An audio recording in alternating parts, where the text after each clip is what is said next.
Okay, kelas ya, kita akan cuba untuk buat example 3 actually it's example 3 tapi tersilap sikit tu, cikgu tulis example 2 kat situ.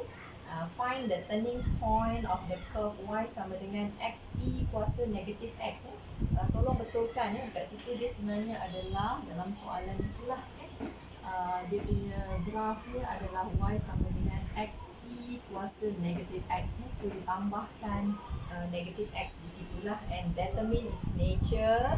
Show that the curve has a point of inflection at x equal to and then sketch the curve. Alright. So as usual kita akan terus mencari the first derivative. Okay. Jadi dekat sini ada hasil darab lah. So kita kena gunakan product rule. Okay, so sini saya kekalkan x, saya bezakan ini dapat negatif e kuasa negatif x, kemudian tambah dengan kekalkan ini e kuasa negatif x dan saya bezakan x dapat 1 lah.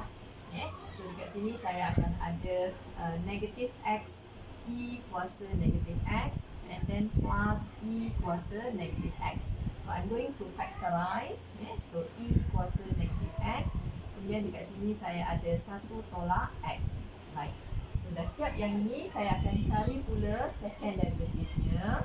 Okay, so daripada sini lebih mudah kan? Okay, jadi saya kekalkan ini dan saya bezakan ini dapat negatif 1, kemudian saya kekalkan function ini and then I bezakan ini dapat darab dengan negatif e kuasa negatif x. Right. Jadi sekarang kita akan ada e kuasa negatif x. Okay, darab. Kemudian yang ini saya akan expand lah, maksudnya kat sini saya akan expand, kemudian kat situ saya akan ada tolak e kuasa negatif x and then tolak-tolak jadi tambah x e kuasa negatif x. Right? Okay. Jadi yang ini adalah x e kuasa negatif x tolak 2 e kuasa negatif x. Selepas itu kita factorize. So dia akan jadi e kuasa negatif x dalam kurungannya adalah x tolak 2. Okay? So itu adalah second derivative. Okay? Jadi seterusnya untuk yang seterusnya bila kita nak buat curve sketching or whatever, we must start with the stationary point and then followed by the point of inflection. So kita terus declare at the stationary points. Okay. Kita nak cari stationary points then it must be dy dx nya tu samakan dengan kosong lah. Okay. Jadi saya gunakan yang ini, senang sikit, e kuasa negatif x, dan kat sini ialah 1 tolak x ni sama dengan kosong. So kalau kita tengok e kuasa negatif x, macam mana graf e kuasa negatif x? Grafnya macam ni lah. Okay, bentuk graf macam ni. So this is the graph of y sama dengan e kuasa negatif x. Macam ni kan, kalau e kuasa x ni dia macam ni kan. Y sama dengan e kuasa x ini pun memintas pada 1. Okay. Jadi yang ini adalah grafnya. So kita dapati bahawa it's always positif. Dua-dua graf e kuasa x ke e kuasa negatif x ke is always positif. Jadi yang ini kita tak perlu nak check. Sebab dia always positif. Jadi maksudnya yang berkemungkinan positif atau negatif ni adalah yang di sini lah. So this one tak payah check. Jadi kita terus declare yang ini sama dengan kosong dan kita akan dapat x sama dengan 1. Jadi maksudnya akan ada satu stationary point pada titik. Saya gantikan x sama dengan 1, kemudian masukkan balik kat sana. Jadi saya akan dapat 1e kuasa negatif 1. So kat situ saya akan dapat 1 per e kuasa 1 ataupun ini adalah 1 per e sajalah kita tulis. So saya akan ada satu stationary point pada titik 1 per e. Dan cikgu akan buat dia punya further checking macam biasa. Kita kena sentiasa buat further checking untuk menentukan sama ada dia local max ataupun local min. So in passing through one, in passing through one ni satu. Okay. Jadi sekarang kita akan gunakan dy dx dan kita ada function dy dx kat sini. Yang ini cikgu tak nak check sebab it's always positive. So I'm going to check this factor only. So So slightly bigger, slightly smaller than 1. So katakan 0.9, 1 tolak 0.9 kita dapat positif. Kalau katakan lebih besar sedikit daripada 1, kita dapat 1 katalah tolak 1.1. So dekat sini dah jadi negatif. Jadi sebelum adalah positif, selepas adalah negatif. So this is the sign of dy dx. Membawa maksud bahawa kecerunannya positif ketika melalui menjadi kosong dan selepas melalui menjadi negatif. So kita akan ada satu local maximum point di sinilah. Kalau saya sambungkan, dia akan jadi satu local maximum point. Jadi maknanya titik 1 per i ni is a local maximum point. Satu local maximum point. Right. Okay. Jadi sekarang kita dah dapat satu titik local maximum.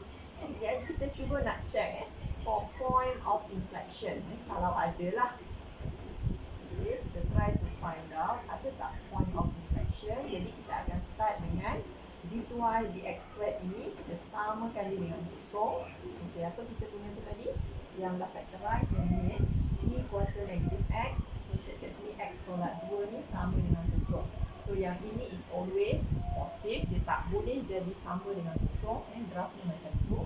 So kita tak boleh samakan yang dengan kosong. Dan yang ini sahajalah yang kita samakan dengan kosong. Okay. So daripada situ saya dapat nilai x sama dengan 2. So that one is shown already. Sebab dia kata kan, show that the curve has a point of inflection and x sama dengan 2. Lepas tu cikgu gantikan bila x sama dengan 2, so saya akan dapat y dia sama dengan 2 i kuasa negatif 2. So yang ini samalah dengan 2 per dengan i kuasa 2.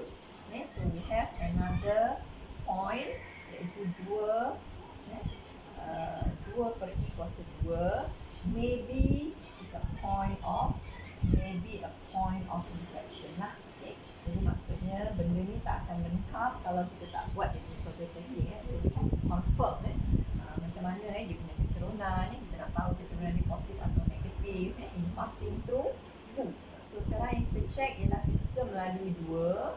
Masa melalui 2 ini saya akan gunakan dy dx juga macam biasa. Tapi yang saya akan check adalah 1 tolak x. I'm not going to check for e kuasa negatif x because it's always positive. So dia tak ada efek apa-apalah kepada tanda. Jadi yang ini kalau kurang sikit daripada 2, katakan 1.9, 1 tolak 1.9 is negatif. Kemudian yang lebih besar sikit daripada 2, katakan 2.1, 1 tolak 2.1 is also negative. So this is my sign of dy dx. Before is negative and after is also negative. Jadi macam mana tu?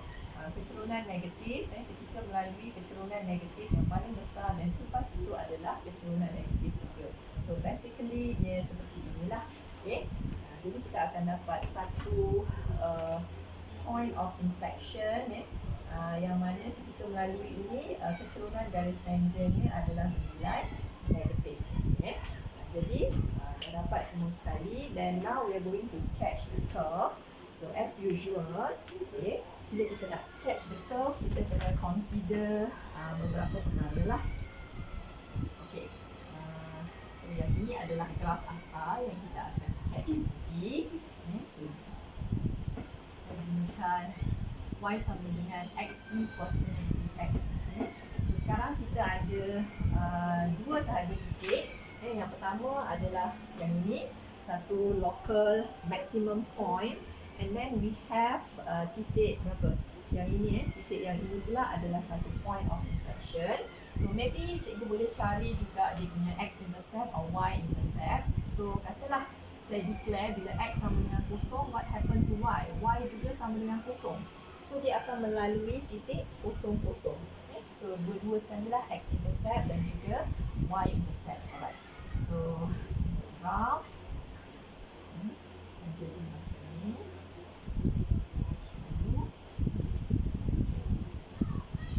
Jadi sekarang saya tandakan dahululah. Kita ada, dia akan melalui titik kosong-kosong pada asalan. Kemudian saya ada 1 per i. Okey, yang ni saya cuba cari cikgu cuba tekan kalkulator tadi. 1 per i sebab kita nak tahu berapa nilainya. So yang ini lebih kurang satu yang kat sini adalah 0.3679 ataupun 0.37 lah senang cerita so 0.37. So katalah dekat sini saya besarkan sikit lah supaya kita boleh nampak. Di sini ialah 1 per E.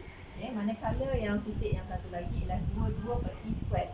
Okey, 2 per E squared ni bila saya cari dia samalah dengan 2 dekat sini is around 0.27. 0.27. So kecil sahaja. Dia kat bawah lagi lah. Yang ini atas, yang kat bawah. So 2 kita kat sini so ni cikgu tandakan 2 per E squared.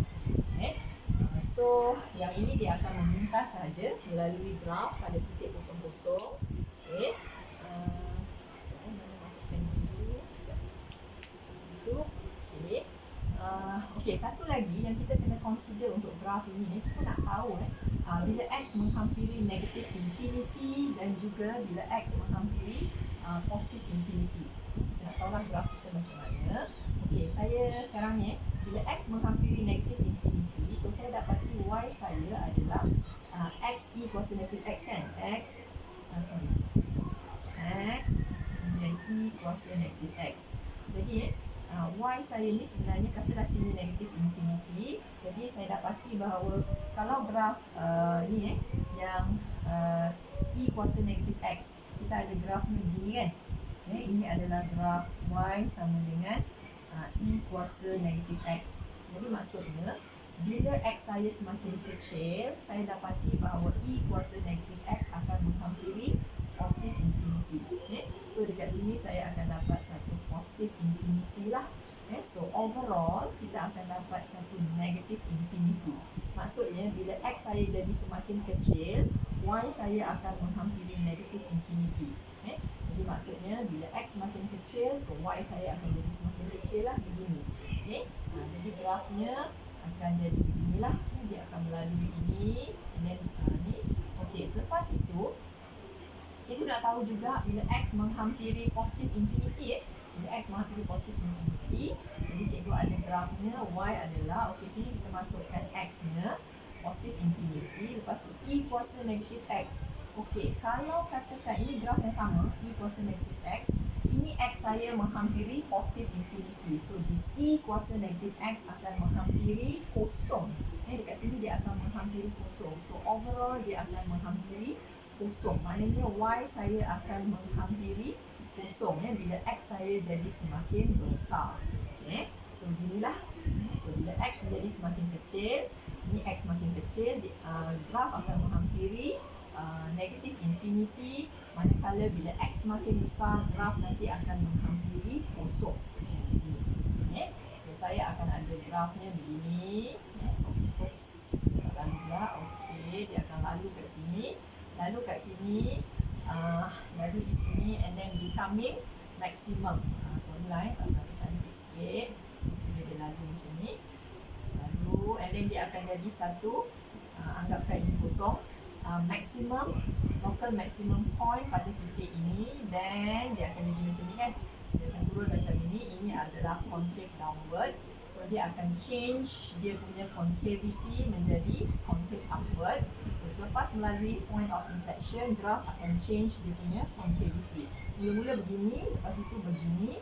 Dan bila x jadi semakin kecil, graph itu akan menghampiri kosong. Jadi bentuk graph kamu adalah macam ni lah. Naik atas dan macam ni, change dia punya concavity dan seterusnya menghampiri kosong. So saya rasa soalan ni pun agak famous dalam STPM. Selalu juga disoal.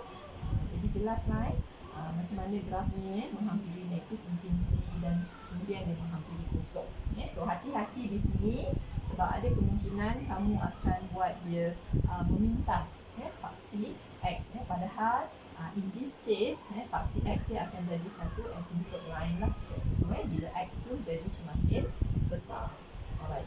Nanti kita sambung lagi dengan absolute maximum and absolute minimum.